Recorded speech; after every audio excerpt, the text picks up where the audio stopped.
Na aula passada, a gente falou sobre a estrutura do cromossomo, né, que ele tem um centrômero, que ele é DNA enrolado, né? Então a gente já falou sobre a estrutura do DNA na última aula, né? A estrutura do DNA não, a estrutura do cromossomo. E a gente falou do centrômero, que fica no meio, as cromátides irmãs e etc. Falamos também sobre genoma, o que são cromossomos homólogos, né? Que eles são cromossomos parecidos, como a quantidade de cromossomos que as células dos gametas possuem, que é metade. E hoje a gente inicia a parte de citogenética, que é a genética das células. A citogenética humana, ramo da biologia que estuda os cromossomos humanos, é uma especialidade relativamente nova. Para se ter ideia, apenas em 1956 ficou definitivamente demonstrado que homens e mulheres têm 46 cromossomos nas células. Atualmente, os cientistas têm condições de identificar pessoas com problemas cromossômicos e prever os riscos de seus filhos virem a ser afetados por certas doenças hereditárias. Esses procedimentos fazem parte de um ramo da genética denominado aconselhamento genético. A técnica mais empregada para o estudo dos cromossomos humanos baseia-se no cultivo em tubo de ensaio de um tipo de glóbulo branco do sangue, o linfócito. Nesse procedimento, retira-se um pouco de sangue da pessoa, coloca em um frasco com solução nutritiva para as células. Acrescenta-se ao frasco fitohemaglutinina, substância de origem vegetal que induz os linfócitos a se dividir. Aqui é só uma explicação poética, vamos dizer assim, de como ocorre o processo. Mas como assim das outras vezes, é melhor explicar por imagem. Então, ó, retira-se o sangue, separa-se a hemácia por decantação, fica lá paradinho, esperando uma coisa descer e a outra subir. Transfere os linfócitos para o meio de cultura, que é cultivado a 37 graus. Adiciona colchicina, que é um tipo de hormônio. Depois adiciona solução hipotônica, que é uma solução com pouco soluto.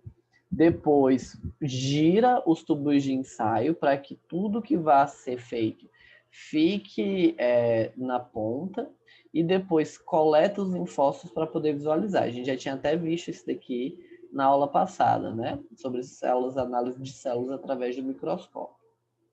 Daí, a partir dessa análise, a gente tem o quê? O cariótipo. O cariótipo é todo aquele processo de composição e constituição dos nossos cromossomos. Como assim? Aqui, ó, nós temos 23 pares de cromossomos, né? A gente tem 23 pares, a gente tem 23 cromossomos. 23 pares. Aí a gente tem aqui, ó, par 1, par 2, o par 3, o par 4. Então, aqui a gente tem um total de 46 cromossomos. Aqui é de uma célula normal. Eles são pares porque eles são exatamente iguais, olha. Mesmo tamanho, formatinhos parecidos. Esse aqui é envergadinho para esse lado, esse aqui é para esse outro. Então, ó, principalmente tamanho, composição e o Y e o X. Porque aqui, então, esse indivíduo aqui é do sexo masculino ou do sexo feminino?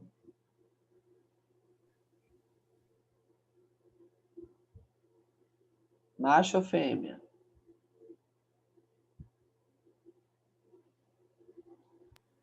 Eu quero é o cheiro! Macho.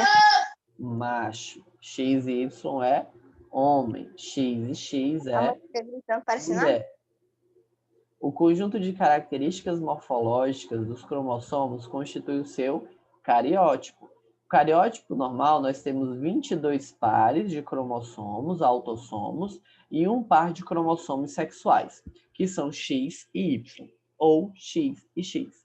Então, a gente vai ter 22 pares de cromossomos, depois um par de cromossomo sexual.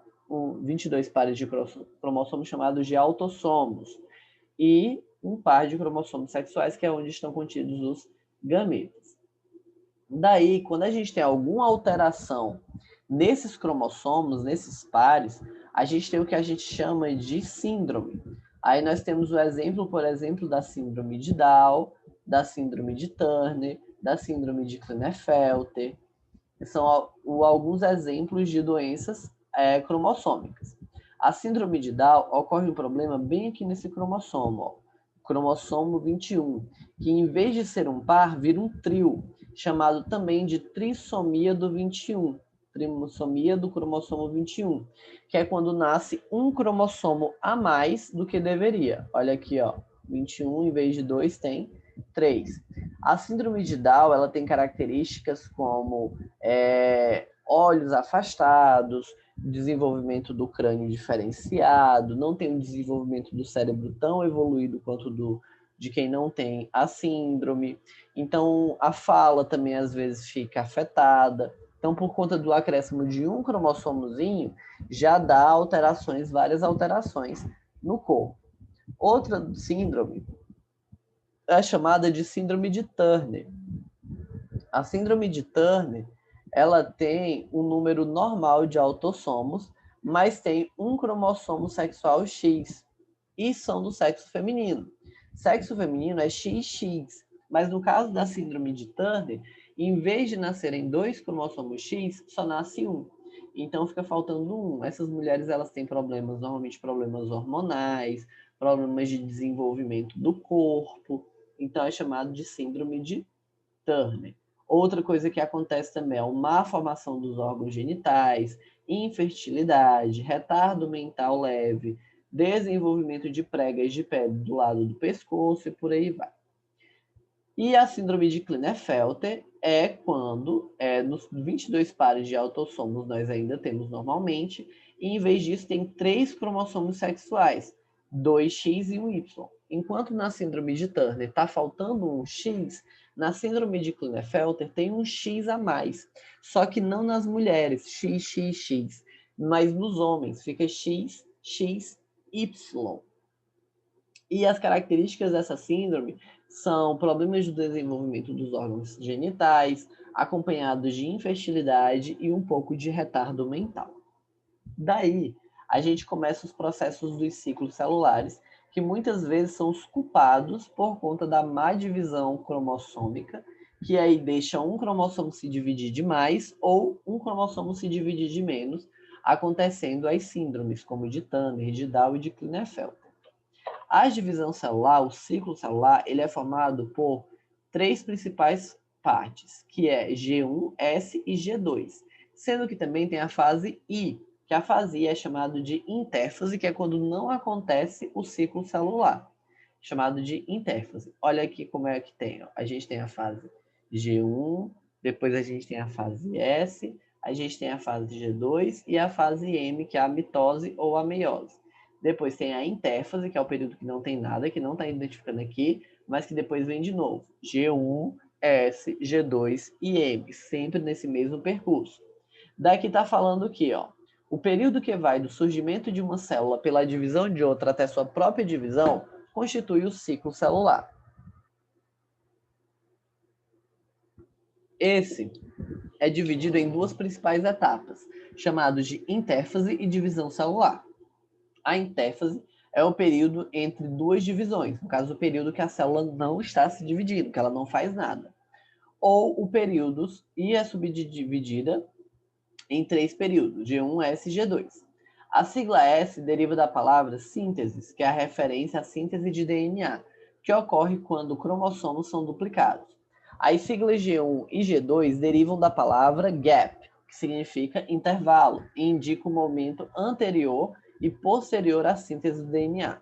Em G2, o cromossomo é constituído por 2 cromátides irmãs, cada uma contendo uma molécula de DNA que se separa na mitose. Então, a gente tem o quê?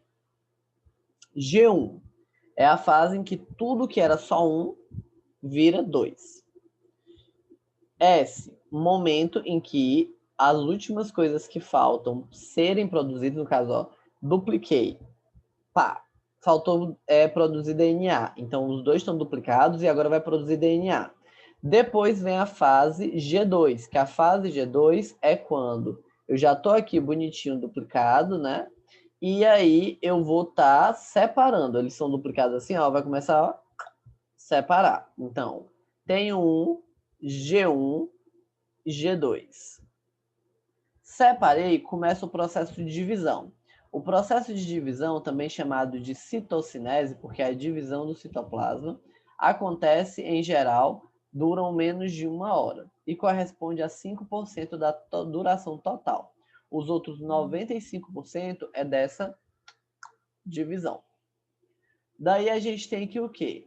A gente tem que na mitose, que é o que a gente vai ver agora, a gente tem a intérfase, ó, que é o período que não tem nada dividindo, é um período de pausa, em que está só multiplicando. Ó. Aqui, ó, o centro está dizendo duplica, duplica, duplica. Aí, olha, duplicando, duplicando, ó, já virou 2 aqui, até que na G2, divisão. Dividir aqui no meio. Dividir, aí acontece o quê? Agora eles vão se separar, vai cada um para um canto. E esses centríolos, que é o centro da célula, eles têm um hormônio de puxar. Tá vendo essas pontinhas aqui amarelas? Elas são responsáveis por grudar nos cromossomos e ó, puxar como uma corda. Então, cada um vai pegar a sua metade. Como é que eles dividiram? Então, tem 2 de cada. Eu pego um e você pega o outro. E aí eles fazem, ó, um gruda, vai grudando e ó, cada um pega o seu. Ó, divide bem aqui no meio, aí cada um pega metade. Depois que cada um pegou metade, agora vai chegar o processo de passar uma corda bem aqui no meio, ó, um corte bem aqui no meio, que é o processo de divisão final. Disso dura cerca de 30 minutos depois que tudo já está duplicado. Essas fases têm um nome, que é chamado de prófase, metáfase, anáfase e telófase. No processo da prófase ocorre a separação. Da metáfase começa a puxação. Não é a ligação, quer dizer, a grudar nos cromossomos. Na fase da anáfase começa a puxação, onde vem o meu e vai o teu. E da telófase é a divisão, que é a chamada de citocinese, que é a divisão das células. Então, primeiro, divisão. Primeiro, informação. Segundo, duplicação. Terceiro, separação. Quarto, ligação, né? É afastamento. Quarto, afastamento, que é separa. Quinto, ligação. Sexto, puxação. Sétimo, divisão. E aí a gente tem as 7 fases. 1, 2, 3, 4, 5, 6 e 7. Isso é a mitose. Na prófase, aí cada um, olha, a gente vai passar essa parte, depois a gente vai focar mais nela. E a gente vai logo para meiose. Meiose. Na meiose, o processo é praticamente o mesmo. A diferença da mitose para a meiose é porque na meiose ele vai acontecer a divisão 2 vezes. Como assim? Olha aqui, ó. Primeiro, duplicação. Depois, na mitose, eu teria a separação, a puxação e tudo mais. Na meiose, ele vai duplicar de novo. Então, ó, vai ter uma duplicação, depois vai ter uma divisão. Depois dessa divisão, duplicar de novo, né? Que aqui ó, vai separar de novo e vai ter ó, o corte. Por que acontece isso? Porque na mitose, a célula filha, que é essa que nasceu, ela tem que ser igual à célula mãe. Olha aqui, ó, célula filha igual à célula mãe. Já na meiose, que é para a formação de espermatozoides e óvulos, como eu já falei para vocês, eles só podem ter a metade. Então, a célula filha, são 4 células filhas, ela é a metade de uma célula mãe. Só que aí ela pode vir aqui, no caso, tem azul e vermelho. Pode ter metade que tem azul e pode ter metade que tenha vermelho. Por isso que, nesse caso, tem espermatozoides que tem X e tem espermatozoides que tem Y. Porque depende do momento da divisão. Aqui, ó, tem mais bonitinho o processo. Aqui a gente tem, olha, o centríolo dizendo, bora duplicar, dupliquei, afastei, me liguei e agora eu vou puxar. E aí puxou, liguei, agora eu vou ligar, agora eu vou puxar. Puxou, depois vai dividir. Dividiu e acabou não. Bora aqui separar de novo. Duplicou, separou, ligou, puxou, dividiu. Agora sim tá certo. Então, a diferença da mitose para a meiose é que a meiose demora um pouco mais, porque ela vai duplicar os centríolos de novo e fazer todo o processo, só que agora não vai duplicar cromossomo. Aqui, ó, duplica cromossomo e eu pego metade. Aqui não duplica cromossomo, só duplica o centríolo para eu puxar metade do cromossomo que está duplicado, ó. Aqui tem 2, no final aqui fica só 1. Outra coisa que acontece na meiose, que não acontece na mitose, já que a gente está falando de células sexuais, como o espermatozoide e o óvulo, acontece um processo chamado de crossing over ou permutação, que é a troca de pedaços. Olha aqui, ó. Quebra, pega meu pedaço, pega teu pedaço. Aí aquele que era todo verde, ó, ficou com pontinhas rosa, e aquele que era toda rosa ficou com pontinhas verdes. E essa troca também está aparente aqui, ó. Um pedaço do vermelho foi para o amarelo, um pedaço do amarelo foi para o vermelho, um pedaço do preto foi para o cinza e um pedaço do cinza foi para o preto. Esse processo de troca é para que ocorra variabilidade genética. Então, quando você se olha no espelho, você vai, eu tenho o cabelo da minha mãe, eu tenho os olhos do meu pai, eu tenho a altura do meu pai, eu tenho a cor da minha mãe, eu tenho o cabelo cacheado como minha mãe, eu tenho sobrancelha grossa como meu pai, por aí vai. Isso acontece, essa mistura acontece por conta disso. Porque as cromátides lá, as irmãs, os cromossomos, que vêm do pai e vêm da mãe, eles se conhecem, eles se trocam pedaços e aí acontece a chamada variabilidade genética.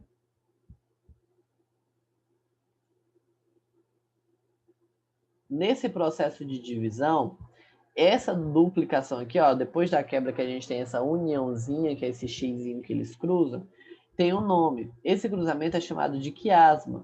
E essa quiasma, ela demora muito. Ó, uma quiasma aqui, ó, que está grudado aqui, ó, e grudado aqui a gente tem 2 quiasmas. A quiasma, ela demora um pouco para se desfazer. Então, existem fotos que mostram o percurso da ligação das quiasmas, certo? Então, a gente encerra por aqui, né, essa parte. A parte da meiose e da mitose, eu vou estar, na próxima aula, a gente vai estar vendo um videozinho, eu vou disponibilizar para vocês lá no site. A aula de hoje era um pouquinho mais curta, que era só para encerrar esse primeiro módulo, que ele era bem curtinho mesmo. Essa primeira parte, para falar a verdade, não o primeiro módulo, a primeira parte desse módulo, a gente tem a segunda parte dele, que é depois ainda iniciando esse mesmo módulo, só que a segunda parte, igual foi no bimestre passado, que a gente teve, né, um conteúdo e depois a gente continua. Nesse caso, a gente encerra esse módulo e inicia o próximo. Nisso, a gente tem que o quê? Eu vou enviar para vocês lá no site um vídeo que acontece, é uma animação dessa divisão, por isso que aquelas partes explicadinhas, que eu acredito que vocês vão entender melhor a prófase, metáfase, anáfase e telófase, como é que elas ocorrem, e esses processos que são relacionados a ela. Essa semana vai ter atividade lá no Google Sala de Aula, vou estar disponibilizando agora à tarde. E eu informo para vocês que talvez não dê para a gente ter aula na terça da semana que vem e a gente vai ter só na quinta de novo. Mas aí, quando for na segunda-feira, se eu não informar nada, ou nem na terça, então vocês já sabem que é porque não vai ter. Se eu informar é porque vai ter. Eu vou precisar fazer uma viagem, talvez eu não chegue a tempo. Mas se eu chegar, não se preocupe que vão ter aula, não adianta querer fugir. E aí, mas eu informo para vocês com antecedência. A nossa aula de hoje era sobre